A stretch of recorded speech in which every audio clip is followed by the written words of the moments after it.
حسن، صبر اور مقدر کی لازوال داستان میں ابھی تک ہم نے دیکھا ایک چھوٹا سا بچہ جو اپنے والد محترم کی خاص شفقت اور محبت میں پل رہا ہے، دوسری طرف اسے اپنے ہی بھائیوں کے حسد اور بغض کا سامنا ہے۔ ایک دن اس بچے نے ایک بہت ہی انوکھا خواب دیکھا۔ جب اس کا ذکر اس نے اپنے والد سے کیا تو والد جہاں خوش ہوئے، دوسری طرف انہوں نے بولا اس خواب کا ذکر کسی اور کے سامنے مت کرنا، اور اپنے بچے پر خصوصی توجہ دینے لگے، جس کی وجہ سے ان بھائیوں کا حسد بڑھنے لگا، اور ایک دن انہوں نے حضرت یوسف علیہ السلام کو راستے سے ہٹانے کا فیصلہ کر لیا، اور اسی منصوبے کے تحت حضرت یوسف علیہ السلام کو ایک ویران اندھے کنویں میں جا کر پھینک دیا، اور والد محترم کو آ کے بولا کہ یوسف علیہ السلام کو ایک خونخوار ظالم بھیڑیے نے کھا لیا ہے۔ دوسری طرف یوسف علیہ السلام کو ایک قافلے نے جو کہ مصر جا رہا تھا باہر نکال لیا ہے۔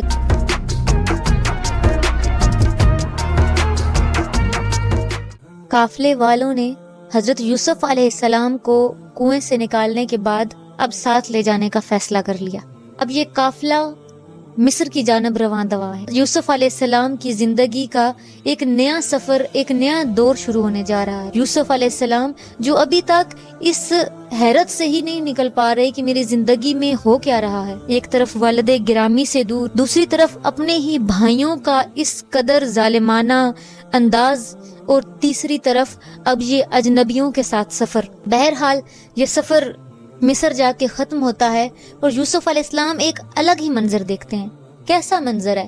ایک بہت ہی پر رونق بازار لگا ہوا ہے، ہر طرف چیزیں بک رہی ہیں، خریدی جا رہی ہیں، مختلف چیزوں کی بولیاں لگ رہی ہیں۔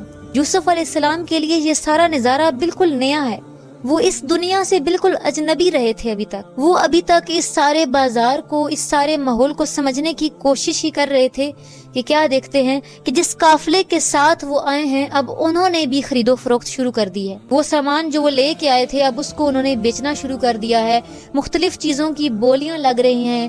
تھوڑی ہی دیر گزری کہ ایک اور سامان بندنے لگا۔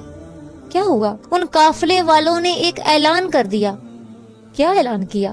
ان قافلے والوں نے اعلان کیا کہ یہ بچہ بھی، یہ خوبصورت بچہ بھی، یہ کمسن بچہ بھی برائے فروخت ہے، اس کی بھی بولی لگاؤ۔ یعنی اس حسن کی، اس خوبصورت بچے کی، اس انسان کی بولی لگنے لگ گئی۔ سے یقین نہیں آ رہا تھا کہ یہ کیا ہونے جا رہا ہے۔ کیا یعقوب علیہ السلام کا نور نظر اب ایک غلامی کی زندگی کی طرف جا رہا تھا؟ بہرحال بولیاں لگنا شروع ہو گئیں، کسی نے کوئی قیمت لگائی، کسی نے کوئی قیمت لگائی، لیکن وہاں پہ ایک ایسا انسان بھی موجود تھا جو واقعی ہیرا شراس تھا، جس نے حضرت یوسف علیہ السلام کو خرید لیا۔ ٹرانزیکشن ہو گئی۔ یوسف علیہ السلام اب اس قافلے سے اس آدمی کے پاس چلے گئے۔ اب سوال یہ پیدا ہوتا ہے کہ آخر وہ انسان تھا کون؟ وہ کون تھا جس نے یوسف علیہ السلام کو خریدا؟ اس آدمی کو عزیز مصر کہتے ہیں۔ عزیز مصر اس علاقے کا، اس ملک کا جو بادشاہ تھا، اس کا بہت ہی خاص بندہ تھا، یا آپ کہہ سکتے ہیں وزیر تھا اس کا۔ اس نے، عزیز مصر نے حضرت یوسف علیہ السلام کو خریدا اور اپنے گھر لے گیا۔ عزیز مصر کی بیوی نے جب اس خوبصورت بچے کو دیکھا تو بہت ہی زیادہ خوش ہوئی۔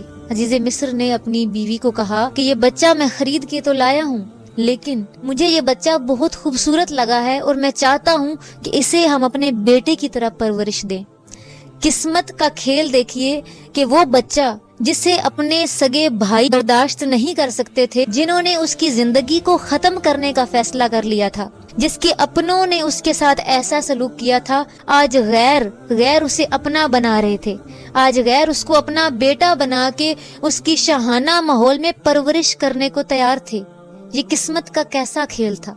بہرحال حضرت یوسف علیہ السلام اس شاہی گھرانے میں پلنے لگے اور بچپن سے جوانی کی طرف بڑھنے لگے، اور کیونکہ وہ ایک شاہی گھرانہ تھا تو اسی گھرانے کی نسبت سے ان کو تعلیم بھی بہت اچھی دی گئی، پرورش بھی بہت اعلیٰ طریقے سے ہوئی، اور جیسے جیسے وہ اپنے عمر کے اگلے حصے کی طرف بڑھنے لگے، جوانی میں قدم رکھنے لگے، ان کی خوبصورتی، ان کے حسن اخلاق، علم اور ان کے تدبر کے چرچے بھی بڑھنے لگے۔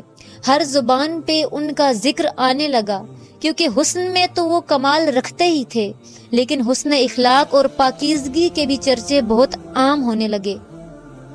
دوسری طرف حضرت یعقوب علیہ السلام اپنے بیٹے کی محبت میں اتنا گریا کرنے لگے، اتنا زیادہ روئے، اتنا زیادہ اپنے بیٹے کو یاد کیا کہ رو رو کے ان کی آنکھوں کی بینائی تک متاثر ہو گئی۔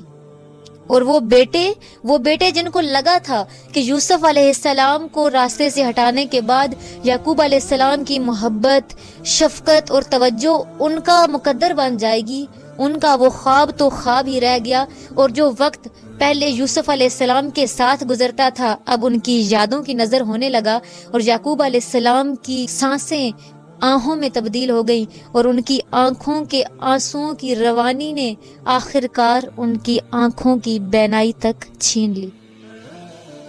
بہرحال یہاں جوانی کا سفر جاری ہے، اور جیسے جیسے ان کے حسن کے چرچے بڑھتے جا رہے ہیں، یہاں پہ آ کے شیطان نے ایک گھنونا کھیل کھیلا۔ وقت کے ہر دور میں دیکھا ہے کہ شیطان نے اپنے مقصد کو پورا کرنے کے لیے، انسانیت کو گمراہ کرنے کے لیے، مس لیڈ کرنے کے لیے مختلف کھیل کھیلے ہیں۔ یہاں بھی شیطان نے ایک کھیل کھیلا، ایک ایسا کھیل کھیلا کہ جو انسان کی سوچ کو، انسان کی روح کو ہلا کر رکھ دیتا ہے۔ ایسا کیا کر دیا شیطان نے؟ وہ عورت جس نے بچپن سے لے کے جوانی تک اس بچے کو پالا تھا، اس بچے کو محبت اور شفقت ایک ماں کی طرح دی تھی، اس شیطان نے اس عورت کے دل میں فتور ڈال دیا، اس عورت کی پاکیزہ نگاہ کو بدنگاہی میں بدل دیا۔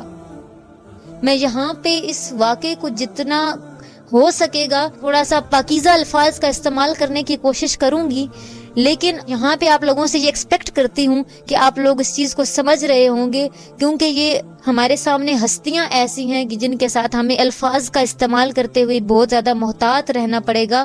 بہرحال زلیخا کی نگاہ بدل گئی حضرت یوسف علیہ السلام کو لے کر، اور وقت گزرنے کے ساتھ ساتھ اس نیت کے فطور میں، اس بدنگاہی میں اضافہ ہوتا گیا۔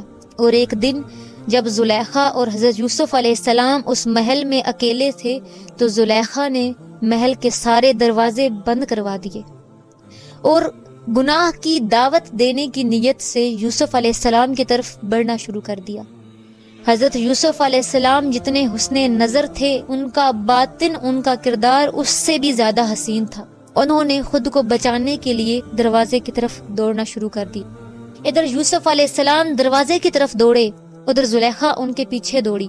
زلیخا جب حضرت یوسف علیہ السلام کے پیچھے دوڑی، یوسف علیہ السلام تو ان کے ہاتھ نہیں آئے، لیکن جب یوسف علیہ السلام نے دروازہ کھولنے کے لیے آگے کی طرف بڑھنے کی کوشش کی تو یوسف علیہ السلام کا کرتا پھٹ گیا اور اس کا کچھ حصہ زلیخا کے ہاتھ میں رہ گیا اور دروازہ کھل گیا۔